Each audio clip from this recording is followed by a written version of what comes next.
السلام عليكم، معاكم زين. كله بسوي معاكم دونت محشية بالكاكاو من كثر ما هي هشة تذوب بالحج. شوفوها، شوفوا اللذاذة، بس الكاكاو شلون طالع لبرا. الحين كبشروا المقادير وخلنا نسويها مع بعض.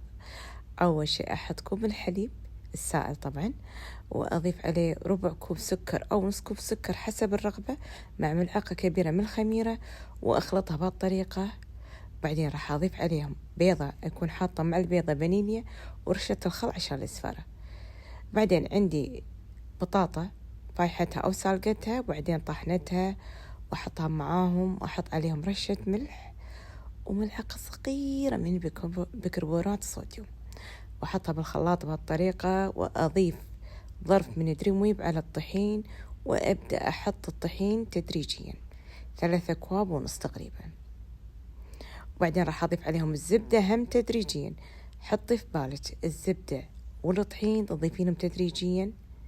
الزبدة لازم تكون يعني سايحة بحرارة الغرفة، وطولي شوي، خليها 5 دقائق بالعجانة عشان تطلع لك نتيجة أحلى العجينة. بعدين أمسحها بالزيت وأغطيها عشان تختمر حسب حرارة الجو، ممكن نص ساعة ساعة حسب.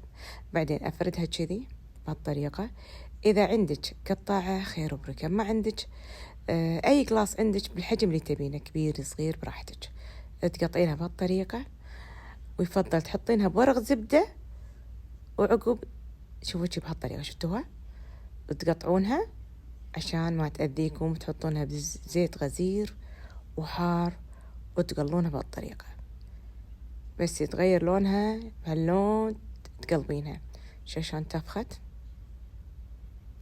الحين تغمسونها بشكل خشن بهالطريقة، الكمية تطلع لكم راهية حلوة. وبعدين تحطينهم شي، تفرشينهم فرش شوي، تخلينها تبرد. بعدين تاخذي لك عود تفتحي لها فتحة من الداخل علشان تجهزي لك النوتيلا. عقب موسعينها بالميكروويف تحطينها بقمع، وبتبدين تحشين فيها الدونت. لذيذة لذيذة لذيذة وتذوب بالحج. جربوها ما راح تندمون. علينا وعلى عيونكم ألف عافية. شوفوا الهشاشة.